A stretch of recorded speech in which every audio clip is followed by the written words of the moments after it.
All right, today we're jumping into a really transformative time in American history, the Gilded Age. We're talking about a period of just incredible innovation, but also really deep division.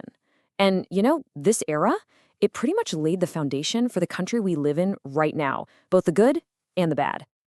So, first things first, where'd that name even come from? Well, we've got the one and only Mark Twain to thank for it. And honestly, it just nails the biggest contradiction of the time. The idea is that, on the outside, everything looked golden, right? Glittering with all this new wealth and progress. But if you just scratched the surface, underneath that thin gold plating, you'd find a whole lot of corruption, social problems, and struggle. And make no mistake, on the surface, things were incredible. This was a time of just massive promise. It was all fueled by what we now call the Second Industrial Revolution.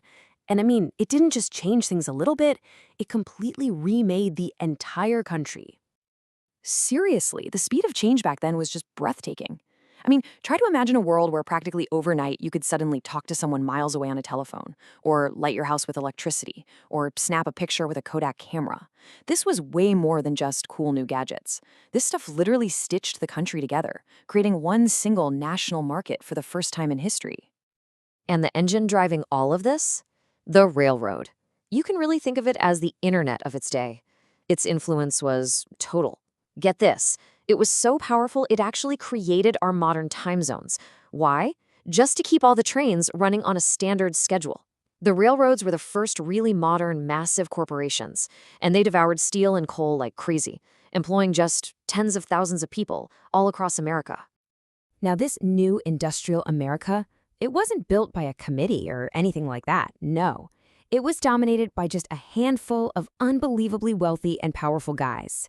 And depending on who you ask, they were either captains of industry or, well, robber barons. Okay, let's start with the biggest of them all, John D. Rockefeller. And look at that number. To put $340 billion into perspective, that kind of wealth makes even today's biggest billionaires look like they're playing in the minor leagues. It's absolutely staggering. So, how in the world did he get so rich? Well, his main strategy was something called horizontal integration. The easiest way to think about it is like a game of Monopoly, where you try to buy up all the properties of the same color. That's what Rockefeller did.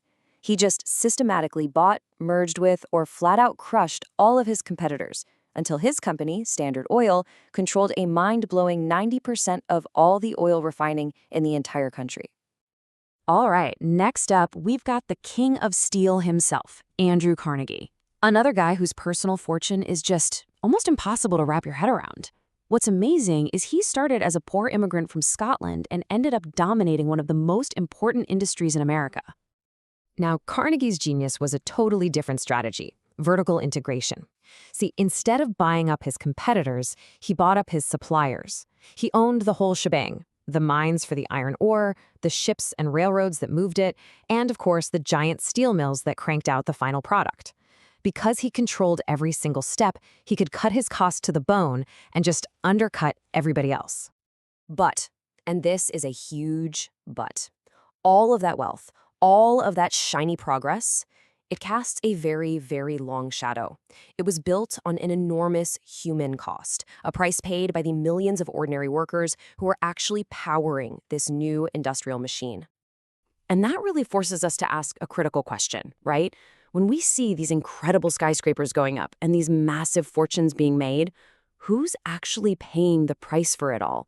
On whose backs was all this Gilded Age progress really built? Well, a huge part of the answer is right here in this staggering number. By 1900, 1.75 million children were in the workforce. Let that sink in. That's 1 out of every 6 kids under the age of 14 working a full-time job instead of going to school. And why? Because those tiny wages were often the only thing keeping their families from starving. For the average working person, life was just brutal. There were basically no safety regulations, so tens of thousands of workers were killed on the job every single year. The cities were booming, yeah, but that meant families were crammed into these crowded, filthy tenement buildings. And you had waves of new immigrants pouring in to provide the cheap labor, but they often faced terrible discrimination. And think about it, in those same steel mills making Andrew Carnegie a fortune, men were working grueling 12-hour shifts 7 days a week. This massive, massive gap between the super rich and the working poor, it just couldn't last. It basically created a pressure cooker of anger and resentment that was just bound to explode. And explode it did, all across the country. So, what happened?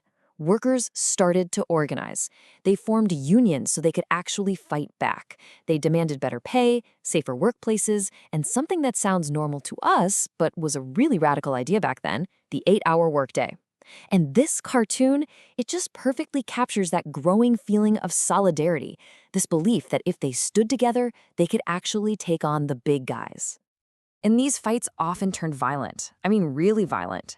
The Homestead strike at one of Carnegie's own steel plants is a perfect, brutal example. When the union workers were locked out, Carnegie's manager went and hired a private army, the Pinkertons, to break the strike. The result? A deadly pitched battle. Then the governor sent in the state militia, not to keep the peace, but to straight up crush the union. It was just a crystal clear sign of how far the companies and even the government would go to protect profits over people. And this conflict wasn't just on the factory floor, far from it. In the South, Black Americans were facing a whole new era of oppression, and this led to a really deep debate inside the community about the best way forward. You had two main voices. On one hand, Booker T. Washington, who argued for gradual progress, focusing on jobs and economic self-sufficiency.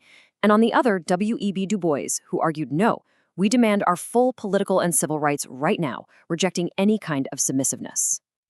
And the entire legal and political system was basically designed to reinforce these divisions. You had the Supreme Court, in the Plessy v. Ferguson case, making separate but equal the law of the land, which locked in segregation for decades. Meanwhile, out west, the story was just as tragic. The government's Dawes Act broke up tribal lands, leading to a massive loss of territory for Native Americans. And then came the Wounded Knee Massacre, a brutal event that really marked the final, bloody end of the major conflicts. So, after all that, what's the big takeaway? The Gilded Age, it isn't just some dusty chapter in a history book. It was the crucible. It's the period that forged the modern America we all live in today, with all of its amazing successes and all of its deep, painful contradictions. And all this really leaves us with a pretty critical question for our own time, doesn't it? Think about it. Massive wealth created by disruptive technology, the incredible power of corporations, huge debates about social and economic inequality.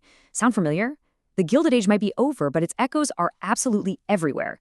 So the real question is, have we actually learned anything from its mistakes? Or are we just living in a new Gilded Age of our own?